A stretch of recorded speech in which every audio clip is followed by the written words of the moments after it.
Let me know when we're live, Andre. Live? Okay. Let me play with it. Let's go live. What's going on, Bryan? What up, brother? So we got Bryan over here from Pt1. That's right. Bryan, you've had many YouTube channels. Is this going to be the channel names? Is this going to be? That's right. The same channel, different names. Has that screwed people up? Have people gotten confused? Like, I didn't know it was you. Did it? Still to this day. Yeah. Like people are messaging like, dude, I didn't even know who this was. Like 2 years gone by. You know what I mean? They're like, I just kept Googling bounce back, and it would still bring up to this channel because that was the OG channel you had, bounce back. Yeah. How did I meet? I met you through Zach Babcock. Shout out to Zach Babcock. He went to the moon and beyond. You know, real quick, funny thing about him too is he came to San Diego. I went down there, met with him. I met him, I think, a couple of times, and he was at an event with what's his name is his thing was I'm live. God dang, I can't remember his name, but I'm sure you know it. He was doing an event and had Zach come and speak. So at the time, Zach wasn't really. He was just talking, right? Still figuring it out. Somebody had told him how to like manipulate the algorithm for podcast. And he was telling me about it. He's like, dude, I can tell you how to do it. Your show will be in the top 100 in first week or some shit, right? I know he sells like ebooks and stuff on how to do it now. Dude, at that meetup that he was where I met him at, the guy that was hosting that event told him, look, stop telling everybody. Turn it into monetize that. And that's how he fucking made his money. And now he's got those summits where he's once a year, he like rents out space and gets all these dudes to go there and show up. And he's doing it, you know, he's killing it. I'm a little jealous. I'm not gonna lie. Well, we got Bryan here with us today, and guys, we're doing 3 interviews with Bryan. This is interview 1. There's in the description, there's links in there for the other 2 interviews. So after this interview finishes, take a 10-minute break, and then we're gonna hop on and we'll bounce into to interview 2.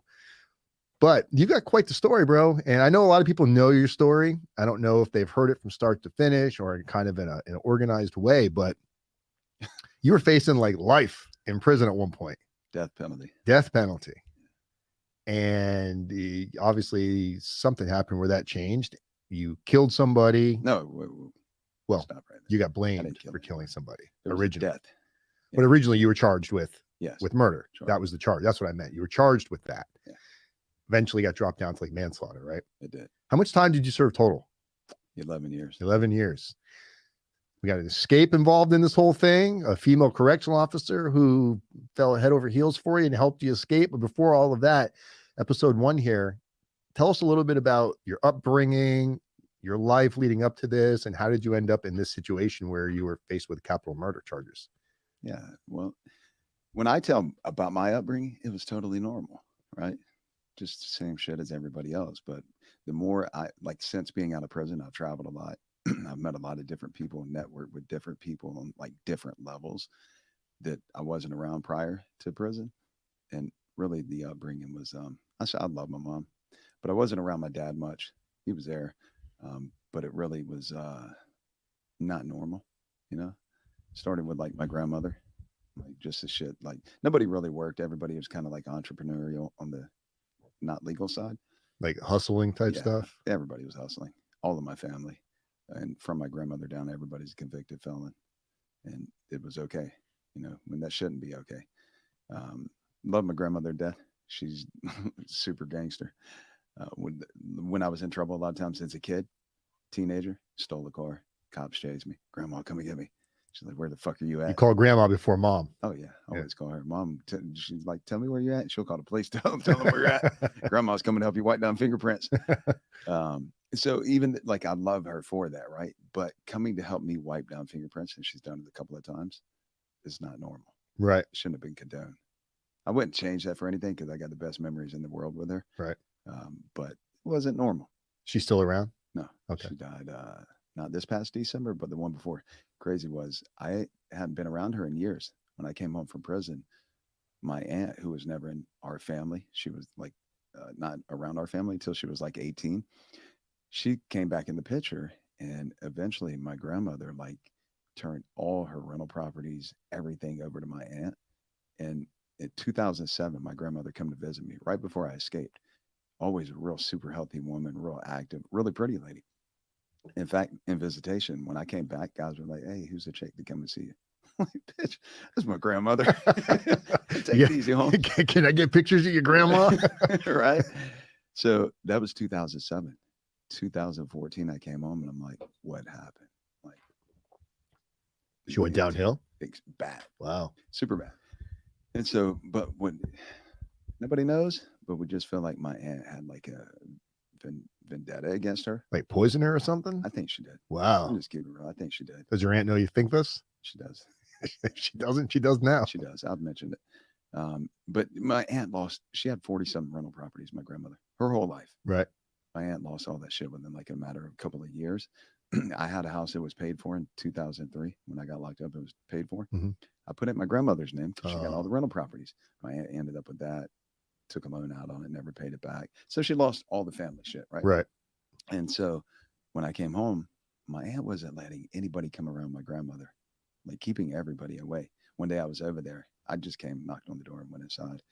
And I'm sitting there with her. My back's to the bedroom door. My aunt comes in and like flicks my head. Who is this? I'm like, you know who I am. I don't play games. She tried to start an argument. I was like, look, I'm not going to argue in front of my grandmother. She's already doing bad, right? So I leave.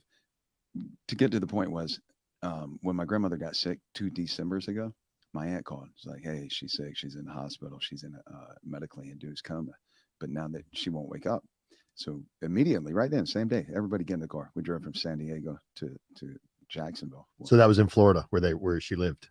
She lived right on the line of Georgia and Jacksonville. Okay. So we drive all the way over and we go in the hospital, me and my mom. So I'm the oldest grandchild of my grandmother's. She's got like almost 30 grandkids. And then she had 6 children. My mom's the oldest child. And so we both walk in the hospital into her room. She's in a fucking coma. Wow. Dude, we started talking and she woke up. Literally. It's like just from hearing your voices. Yeah. My point really is that like we were really super close, right? And then so we stayed for a few days. They said she was coming around doing better. She was going to go home. She was going to go to like a facility. I'm like, all right, cool. We can leave. This is like 4 or 5 days later. We're walking out of the hospital room. My grandmother's laying in the bed. She's looking at us. She said, y'all are motherfuckers. I was like, oh, she's back. Wow. She's going to be just fine. You know what I mean? Like that's the woman that I knew. Yeah. And then, so we drive home. We're home for 4 or 5 days. My grandmother, aunt calls. She's dying. Oh. They had I got chill bumps just now talking about it. They had a needle in her arm. They nicked an artery and she was bleeding internally.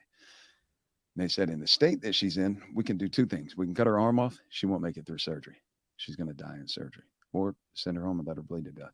She doesn't know she's bleeding to death.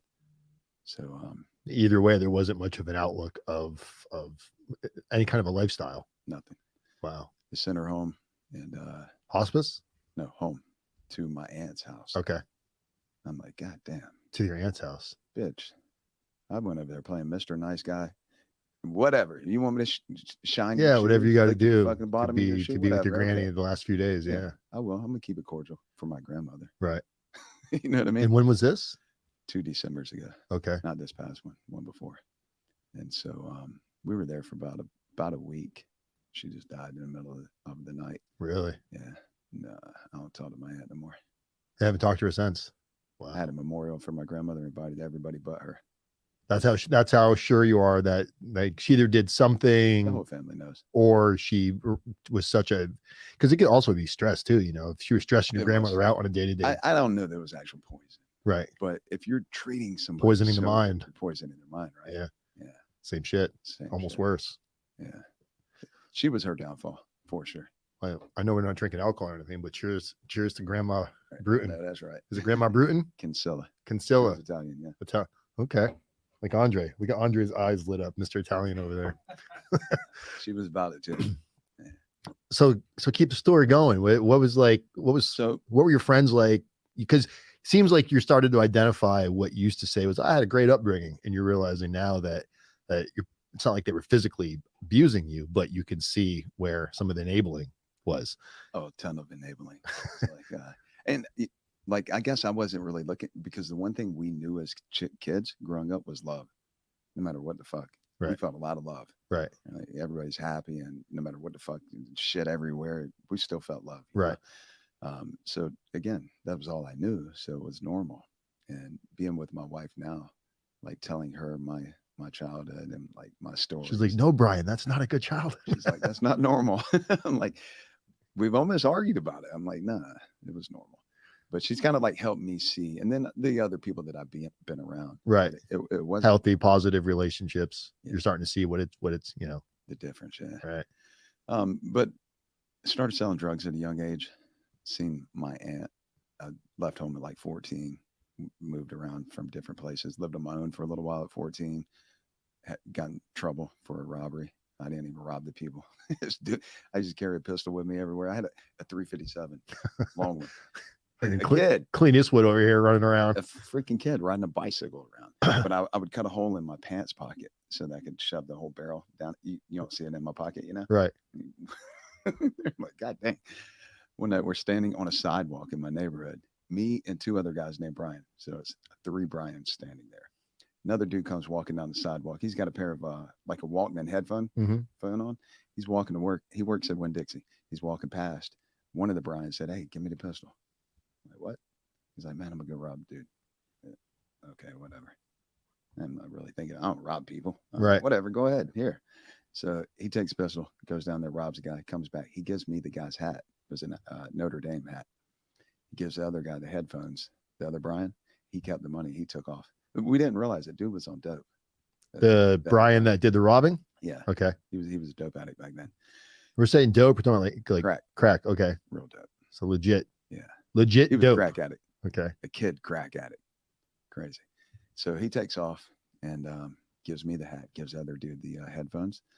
And this is when I was living on my own at like 14. He calls the cops and tells them that me and the other guy, Bryan, and another dude named Maurice robbed this guy. Nobody was in trouble. He just called the cops. He just went to like crack zone where he started getting paranoid. I have no idea. Wow. I never friends with this dude again because I had a job at like a family business, a feed store. I was at work and my mom called and was like, even though I'm living on my own, my address is at my mom's. Right. She's like, you need to hurry up and come home. There's something wrong with your sister. She tricks me. So I come speeding down there and I walk in. I got the Notre Dame hat on. Oh. There's 2 detectives sitting there. They got their badges hanging out of their shirt. Like, what are y'all doing in here? I said, where'd you get that hat? I'm like, and how old were you? 14. Fuck. Was this your first time getting in trouble? Oh, no. I got in trouble at 12 first time. I didn't get arrested. Cops got me and put me in a car and took me home. Right. We were chucking rocks off of a building. I was going to say probably like some vandalism type stuff. Hitting cars passing by with rocks off the top of the building. It's crazy how serious that is. Like looking back, it's just fun. It's heartbreaking. Like seeing kids do it. Like I was doing a video the other day. Because people are dying now. Rock off of an overpass and killed the guy. Yeah. Like you're just driving. Like as a kid, you're thinking, oh, we're having fun. Right. Yeah. Killed this man. Like it's a wonder we didn't do that. And never did. But the cops came, drug us out of it was an abandoned restaurant. Took us home. Done all the little scaring and threatening crap. Yep. Next day I'm running the streets again like a little. Because the consequences weren't that serious. It was like a catch and release, and you get to a point where I went through the same type of like shenanigans as a kid. You get to a point where the cops are going to come yell at you and try to scare you, but we know nothing's going to really happen from it. And I was never grounded. My mom would like, you're grounded. I didn't listen very well, and I was back out the door. Right. Yeah. We were throwing rocks at cars. It was actually in Palm Beach County. We found a bowling ball, and we lived in this neighborhood at a berm where the berm would roll down out into like the main intersection of Lantana Road. So we rolled a bowling ball down the bottom of the berm. When it hit the curb of the street, it bounced up into the air and it hit an 18-wheeler coming full. Dude, the sound it made was that the brakes going off. We took off. Next day, we went out looking for the bowling ball. We found it split this thing clear down the middle. It was like a perfectly half of a hemisphere of a bowling ball. Wow. And it was scary because it was like, fuck, what? Imagine if that went up a little bit higher and it came through the guy's windshield. It went right into the grill, but it would be that game over. You just killed somebody with no intent, obviously. You're just thinking, I wonder what this would do as a kid. It's more of like shooting birds with a BB gun. You're curious. Somebody just did that in San Diego with a car wheel. Shot it down the side of the Oh, and it bounced up. went into the expressway, hit a dude on a motorcycle. Oh, He had a camera on his bike. saw it happen. Dude was fine. Did you do a response video on? No, that's Okay. a while back, about a year ago. So you started getting in and out of trouble as early as 12 years old. What was your first interaction where law was involved, where there was like an overnight of you getting handcuffed? Well, and it took me to the it was called Duval Detention. this was from the incident where you robbed the guy with the hat? Oh no, it was way before that. Way before that. They sent me to a program for that. No, this was I don't even remember why, but they took me to Duval Detention Center, right? Juvenile. And typically they take you to juvenile and they let you right back out. Your parents come and sign for you. Right. My parents like, we're not coming to get him, leaving. Dude, that was like a Thunderdome. It's like, it's all black and white. Jacksonville's in jails is black and white. And it's back then it was primarily black. It's rumble time. And you're all young, so testosterone's it's flying. Madhouse. Yeah. You're just like, oh my God, it's terrible. This is what people think prison's going to be like when they get in trouble for like white collar crimes. What you're describing is where they think they're going to go. That's like prison's dangerous on a different level. Right. When somebody's serious, like you're done. Right. But in juvenile, dude, them kids are relentless, nonstop, 24 hours a day fighting. The gladiator dorms. Gladiator dorm. So I was 12 first time I had to stay. God, I was like so broken up. Oh, yo, well, get me out of here. Call please, mom, me out.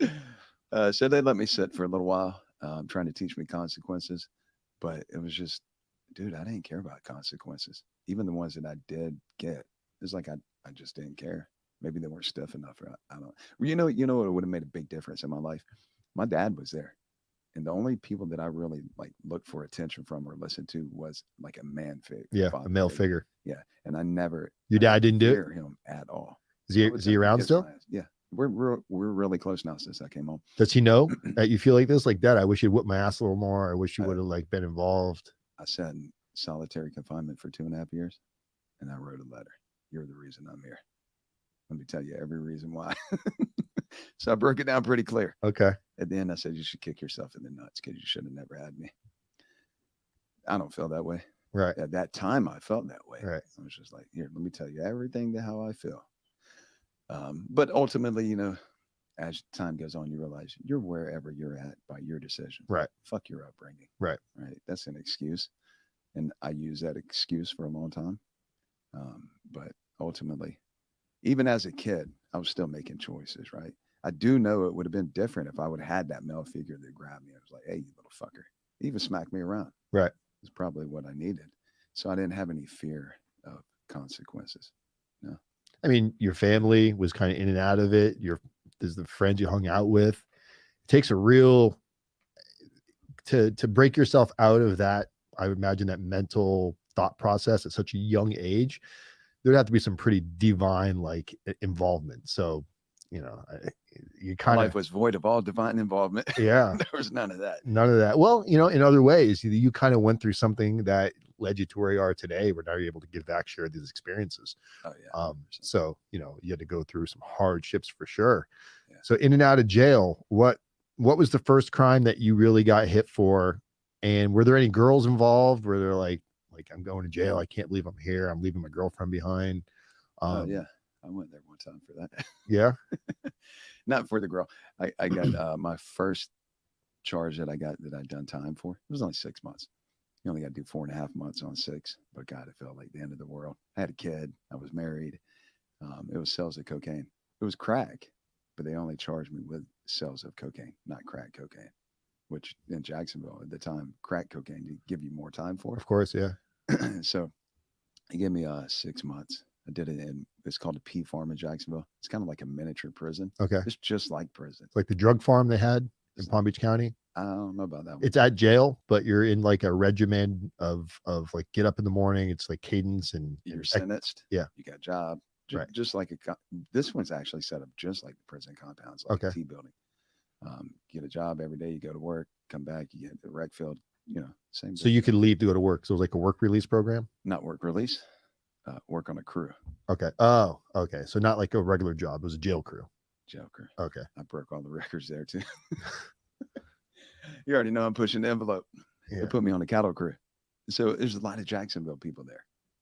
And the best crew to be on was a cattle crew. My homies are on that crew. I'm like, dude, y'all got to get me on there. So they get me on the cattle crew.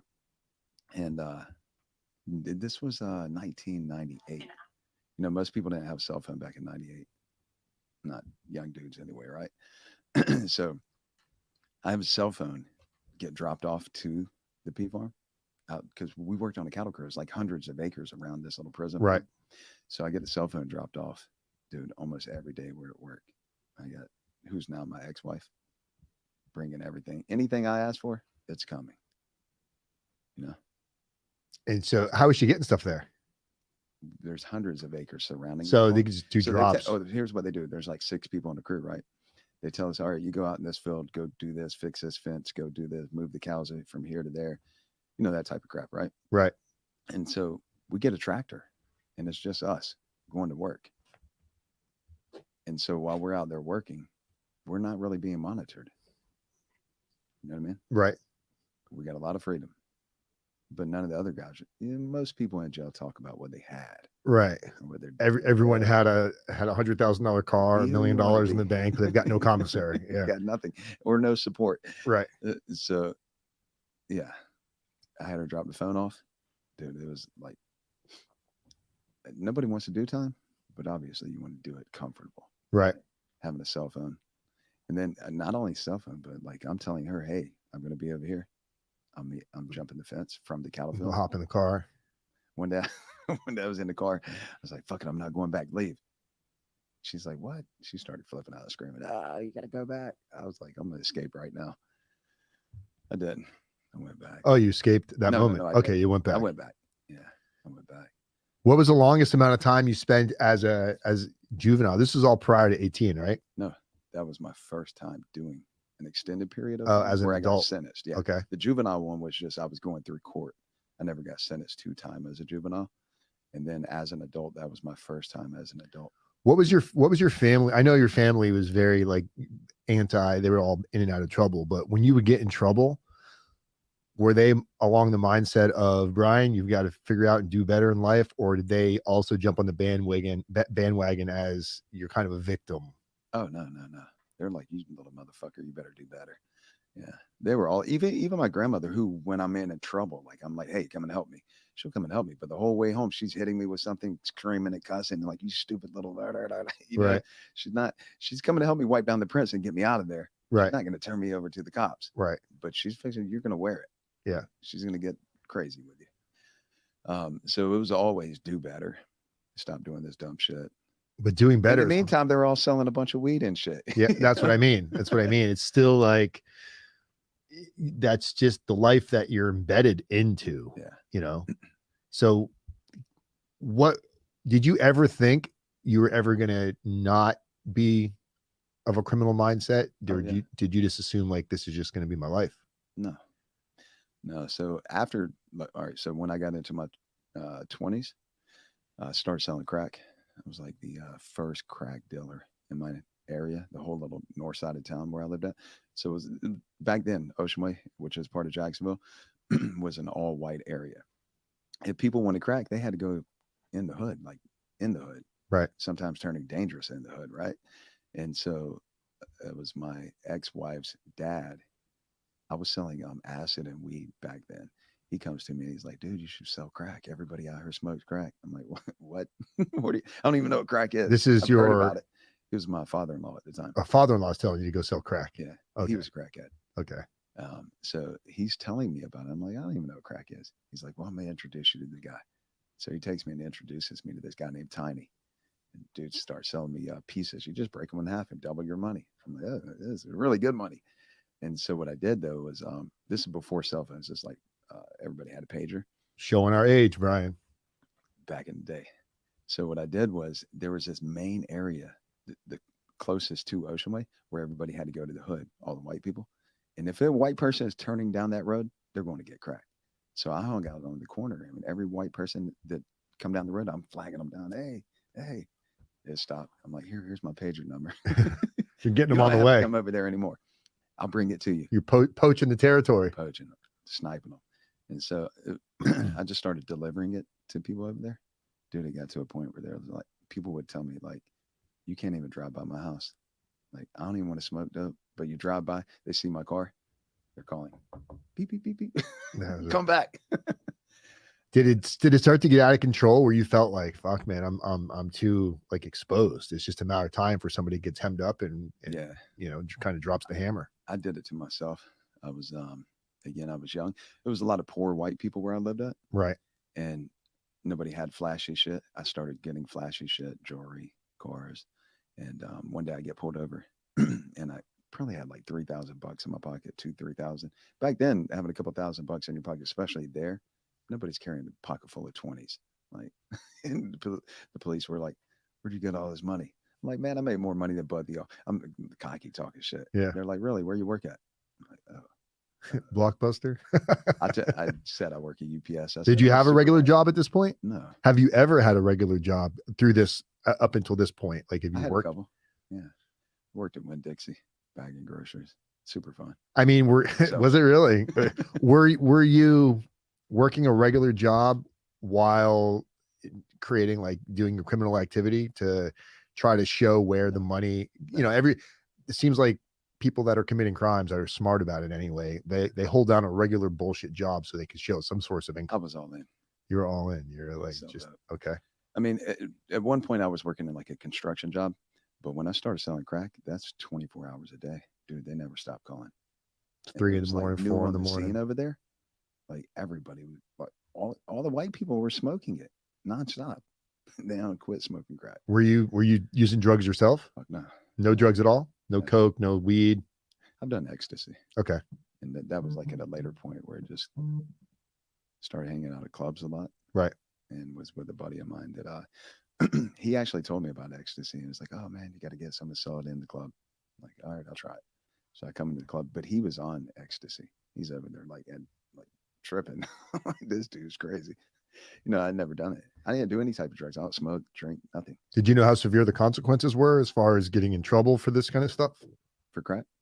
Just drugs and regular. Did you know you were going down a path that was likely to lead to a lengthy prison sentence? Yeah, I knew the possibility for sure. Yeah, I didn't care. Not that I didn't care. I always thought that I could maneuver around them, right? Beat them. I thought I was. You always thought you were one step ahead. One step ahead, always, right? But there did come a point where it was just like I got pulled over so frequently, never got caught with anything. I did get the sales of cocaine charge in 1998, and that was where a lady got busted for prescription fraud.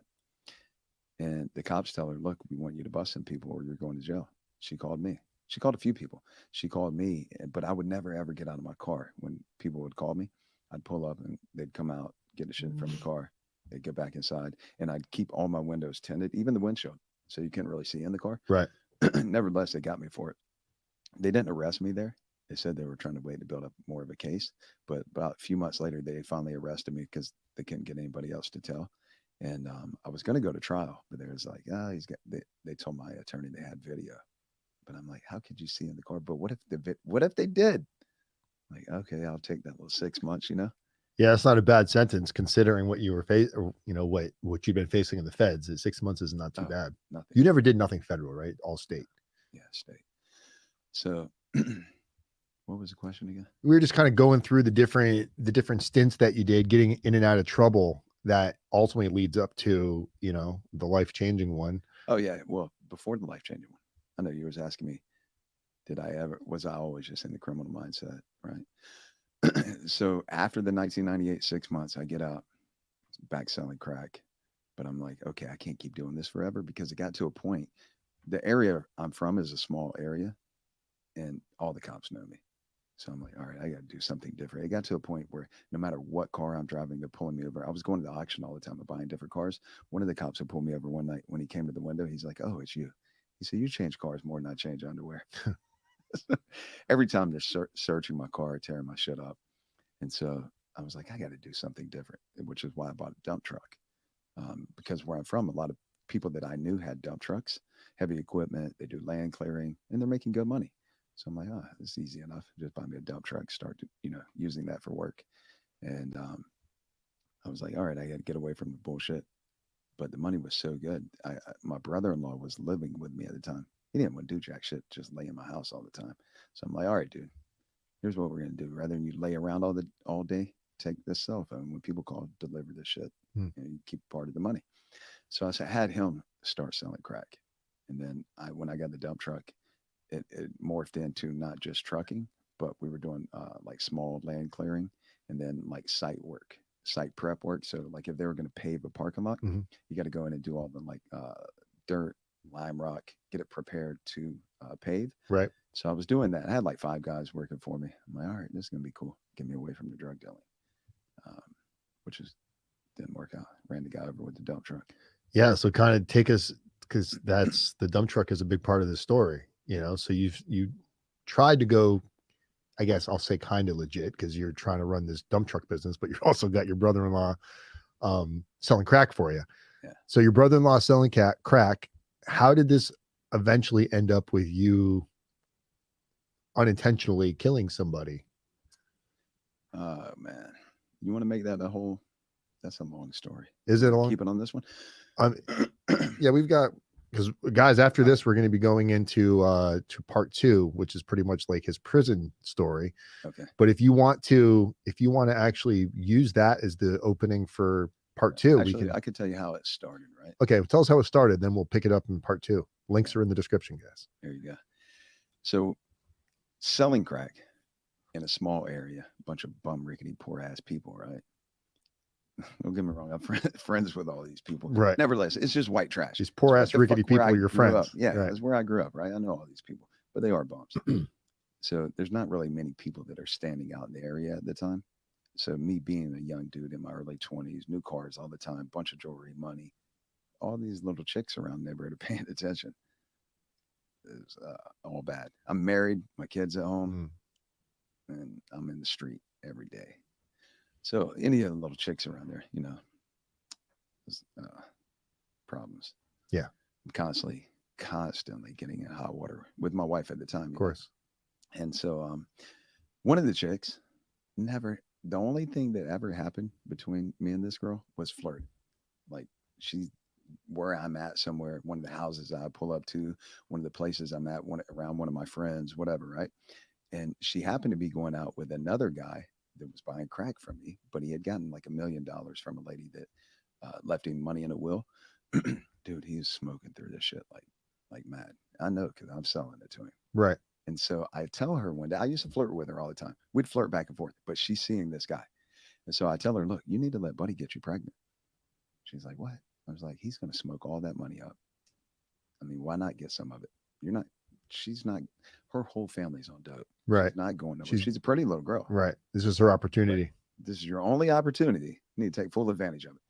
So she gets pissed off about it, tells the guy about it. Me and the guy get into an argument one day. And then she decides to tell my ex-wife. So I had went to pick my kid up from school. She always liked to ride on the motorcycle. So I picked my kid up. We ride from the school. It was like 2 blocks away. We ride to the restaurant where we're meeting her mother at.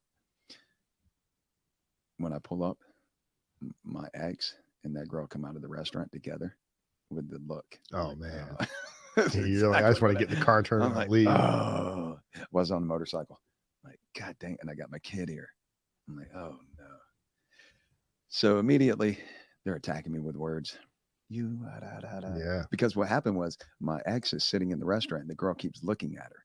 And my ex is like, what do you keep looking at me for? She's like, your husband, blah, blah, blah, blah, blah. And I'm like, so she tells her, I've been trying to hit on her and shit. True enough. Yeah, I've been flirting with her, but I'm not about to admit that right now. Right. In this situation, I was too much of a kid to admit. Right. And I wasn't being a man about it. And so I'm just like, no, now I start turning it around on the girl. I'm like, bitch, you were trying to buy cocaine the other night. I won't sell you none. Now you're trying to like get me in trouble with my little girl's mother. So I try to turn it all around on her in an argument. We're like hollering at each other, arguing. My motorcycle's right here. I'm on this side. The girl's on the other side. We're by the front door. The people come out of the restaurant. They're like, man, you can't be out here arguing in front of the restaurant. Get out of here. Like, I know the people that own the place, but it's a little neighborhood place, Right. They're like, get out of here. I'm like, all right, cool. I get on my motorcycle. I drive home. Again, it's only like 2 blocks. Like I could have walked over there, but I have my motorcycle. And what year was all this? 2000. 2000. Okay. Yeah. So drive to the house. I go put the bike up. I'm in the backyard. I was putting in a pool in my backyard at the time. I was building a deck around it. I think I was in the deck portion. Either way, I'm putting in a pool, right? My phone starts ringing. It's her brothers telling me, "Oh, you fucking, we're gonna kill you. We're gonna like every threat possible." They were They're threatening. telling me. Right. I'm like, what are y'all talking about? Their sister said I slapped her, scratched her car, and ran her in the ditch. Wow. Dude, I've never hit a woman. Like at this point, this is 23 years ago. Mhm. If I slapped her, dude, I'd just be like, yeah, I slapped her. I don't condone it. I'm not okay with it. Right. If I see it happening, I'm stop it. You know what I mean? I didn't do it. But because of that argument, she tried to hype it up with her brothers. And I'm telling them, look, that's not what happened. They're like, fuck you. We don't care. Our sister's crying. We're going to fucking kill you. Man. Now, her brothers, all her family are dope addicts, but they're Right. maniacs. So you're dealing with like not very stable They're not individuals. stable. And they're maniacs. They're constantly getting into shit in the neighborhood, right? I don't know them personally. I just know of them.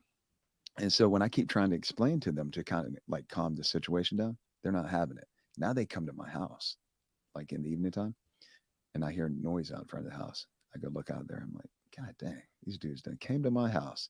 Like I know who they are. I just don't know them, right? I've Right. seen them. Right. So when I walk out the front door, they're like, running their mouth. I say, oh, you want to play? I got something for you. I go back in the house, shut the door. They think I'm getting a gun. Remember, since I've been a little kid, I've been riding a bicycle with the 357. They're like, oh shit, he's going to get a gun. So they leave. But what they don't know is I don't have guns anymore. After that 98 conviction, I sold all the guns that I had. I didn't tell everybody, but Right. nevertheless, Right. I've been in a lot of shootouts in my neighborhood. I'm like, God dang, he'll pull a gun out quick. We were shooting at each other. So they'll definitely assume you're going inside to, Yeah. to get a weapon, a gun. So they leave. And as soon as I walk in the door, oh my God, my little girl's mother is freaking screaming, like tripping. She was there? Yeah, her and my daughter are in the house. Okay. They're in the house, and she is just like, now you brought your problems to the house. Like that's one thing that I always kept safe was my house. Right. Never sold no dope from my house. Didn't let people come and hang out there. Now she's like, now you got these dudes here. They might burn the house down. They might do a drive-by, fly bullets through the windows. and my ex-wife and kids in the house. Like my problems are my problems, but Right. I'm introducing them to the problem. So I'm like, you know what? I'm going to go over here. I know where they live at. Their whole family lives in one place. Mhm. I said, I'm going to go over here. Tell these dudes, stay away from my house. Your sister's full of crap. Leave me alone. Like, don't bring your shit to my house. And when I go over there, I drive my dump truck. For the only reason, because of their reputation of being maniacs, like I don't have to worry about them tearing up one of my vehicles. you can just plow through and leave. Well, not plow through the people, right? Drive over there, and if they act crazy, they're not going to tear up a dump truck. Right. Not much they can do to it. So everybody knows it's my truck. It's a small area, and it says my name on the side. Mhm. So when I pull up, the brothers come running across the front yard, real big front yard. But the road is a 1-lane road. It's not big enough for 2 cars, much less a dump truck and anybody else. So as I'm driving, I start to slow down, but they come running out like aggressive. You know, they got throwing their hands up. They're coming out to fight. Right. So I'm like, God damn it, these dudes ain't going to talk. And I'm not coming over here to fight with them. Right. I'm coming over here to tell them, look, stay away from my shit. Right. Your sister is lying. So as I'm passing by, I'm probably going like 10 miles per hour. One of the brothers runs in front of me, in front of the dump truck. Bitch, this thing's 22,000 pounds. You're not Superman. Right. But I'm not trying to run him over. So I swerve around this idiot to go around him. But when you swerve, the dump truck's wider than the road as it is. Mm-hmm. I end up in the grass. Well, the other brother, so I'm going this way. Dude's in front of me. I swerve and miss him. When I swerve into the grass, the other brother comes running toward the side of the vehicle, the dump truck, and it has like a gas tank with steps and then a handle. He's going to try to jump on. Yeah, he tries to like run. in a movie. Exactly. Trying to Tom Cruise this thing, Mission Impossible. Yeah. He's going to jump on and open the door and get in. And that's what he was trying. But I don't even see this. I never seen this happen because I'm looking at the idiot in front of me. So when I swerve and that dude runs to jump, his foot at the bottom of the step slips. Oof. So he's running in a forward momentum, jumps, his foot slips, and he goes feet first under the back of the truck, the back wheels. I felt the back of the truck bounce. I'm like, what was that? It was, it didn't feel right, Right. but I didn't see anything happen. Right. Could have been a big pothole or something for all you know. But it was weird because I didn't feel the front of the truck. You know what I mean? Right. So I'm like, what was that? Dude, within, like, I didn't stop. I didn't think dude was ran over because I didn't even see a guy. But, dude, before I even get to the end of the road, my phone is ringing, my cell phone. And it's one of my friends who's with the girl, the sister. Right. And he calls me. He's like, dude, your truck just come through and run this dude over and killed him. I'm like, what? I hung the phone up. And I'm just like in a tunnel vision, like twilight. You just got told you killed somebody. I'm like, what? I'm thinking this is like I'm dreaming now at this point because I didn't go over there to kill anybody. And I know I swerved around the dude in front of me. Run who over? Like I didn't see anyone else. Right. Now it's dark. There's no street lights. It's a back little country road over there. The truck sits really high. It's got tinted windows. I didn't see it. I didn't even know that it happened until this guy calls me on the phone.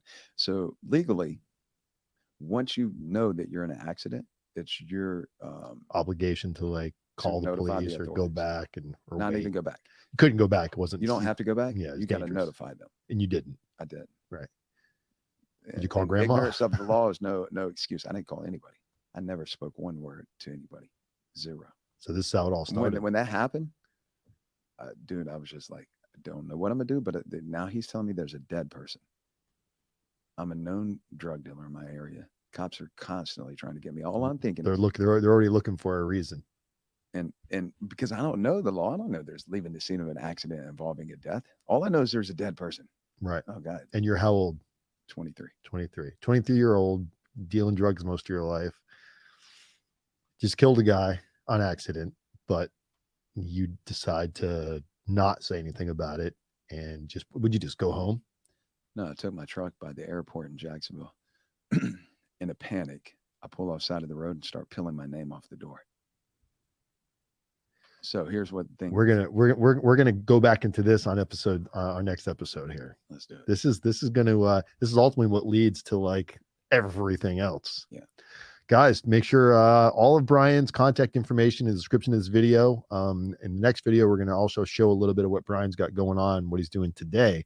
But this is getting good. We're getting to the juicy part where it just kind of you're out of control. I don't know how your story hasn't been made into some kind of like movie of it's written because it's in the script already. We got to get you hooked up with Matt Cox. Matt Cox can definitely help facilitate. All right, guys, we'll be back in a few minutes. There's a link in the description of this video for part 2, and we'll be back in 15 minutes. Peace.